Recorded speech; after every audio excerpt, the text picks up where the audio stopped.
Mana nak tahan? Ada pertama ya, bagi. Jika anda diberi pilihan RM500,000 sekarang, ya, RM500,000 sekarang, atau RM1 juta dalam masa 10 tahun, yang mana anda akan pilih dan kenapa?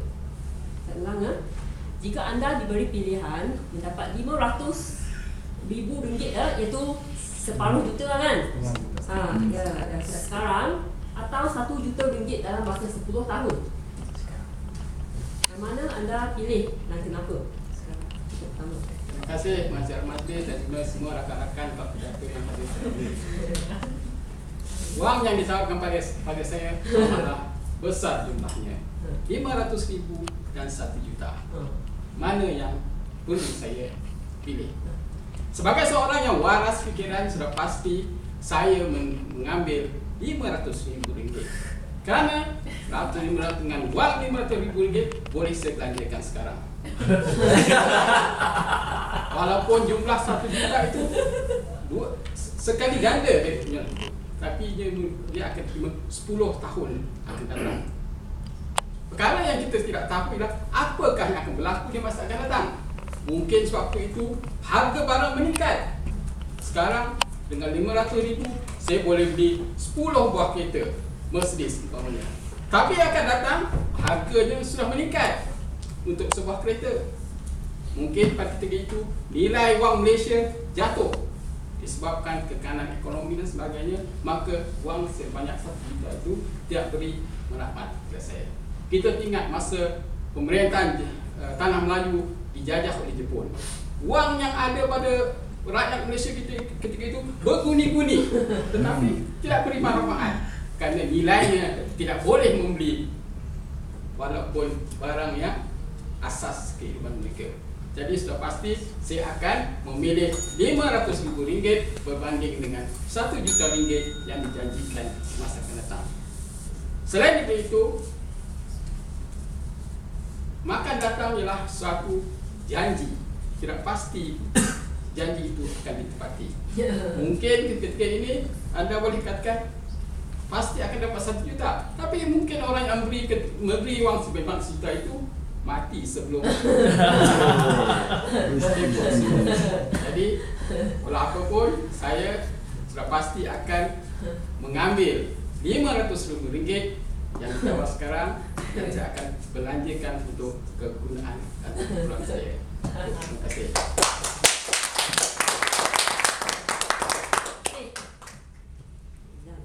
Ada kedua, parti kita akan dibubarkan. Kita.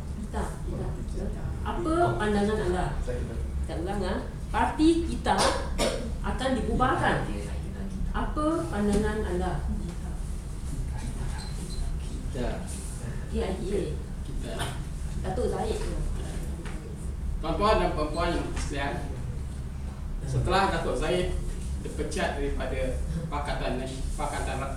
daripada PKR,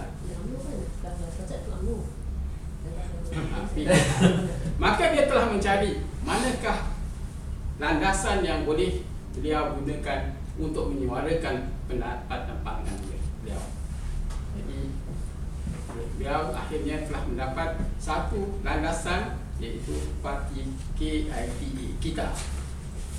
Jadi apabila hampir setahun beliau menyertai kita, mengetuai kita, maka tidak banyak perkara yang dapat dilakukan. Kerana kita inilah satu parti yang kecil dan tidak punya ramai penyokong. Dia punya parti yang tidak berpengaruh. Mana mungkin parti yang tidak berpengaruh ini, pemimpinnya boleh mempengaruhi suasana politik di negara kita. Jadi apabila beliau bercadang untuk membubarkan parti ini, sudah pasti saya sangat bersetuju. Kerana dengan adanya parti kecil-kecil ini akan menyukarkan pembangkang untuk menguasai, memenangi pilihan raya yang akan datang. Kita khawatir parti-parti kecil ini akan menjadi pengacau dalam pilihan raya, di mana terdapat parti di pembangkang dan negara kerajaan, maka parti kita menyertai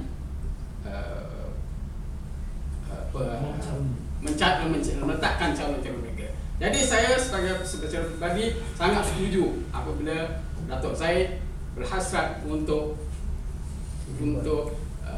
membubarkan parti kita bagi memastikan di pilihan raya akan datang akan berlaku satu pertemuan satu lawan satu di antara Barisan Nasional dan Pakatan Rakyat supaya mudah untuk memilih siapa yang sewajarnya menjadi kerajaan di pilihan raya akan datang.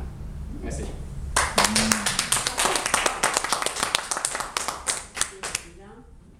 Soalan boleh bahasa ya.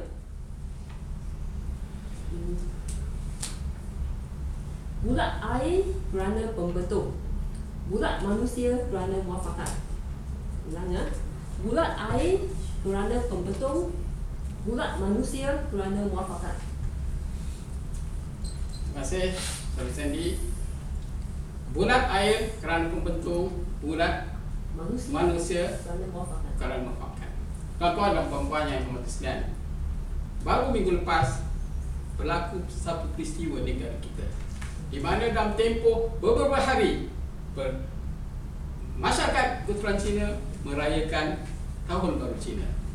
Beberapa hari kemudian orang Islam menyambut Maulidin Nabi, kelahiran Nabi, dan 2 hari kemudian kaum India, kaum Hindu beragama Hindu menyambut Taipusam. Ini merupakan satu yang amat memelitkan negara-negara luar. Mereka heran bagaimana rakyat Malaysia hanya sekitar 28 juta tetapi mempunyai berbagai-bagai agama dan berbagai-bagai budaya. Dalam kepelbagaian agama dan budaya ini, mereka mampu hidup dalam suasana yang aman dan tenteram.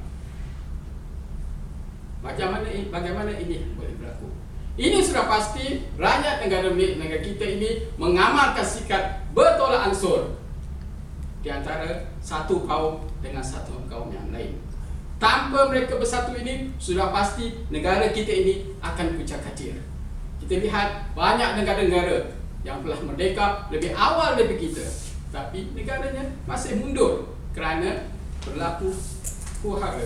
Walaupun di negara mereka itu, umpamanya di negara Afrika, semuanya kulit hitam, tetapi negaranya sentiasa berperang kerana mereka tidak bersepakat, tidak bersatu untuk membangunkan negara. Jadi sudah pasti peribahasa itu menunjukkan betapa pentingnya kita sebagai rakyat Malaysia menghormati kita rakyat Malaysia saling bantu-membantu bagi pastikan negara ini, negara Malaysia yang kita cinta ini sentiasa berada di dalam aman, tenteram dan ianya dapat dibangunkan untuk faedah masyarakat negara ini. Terima kasih.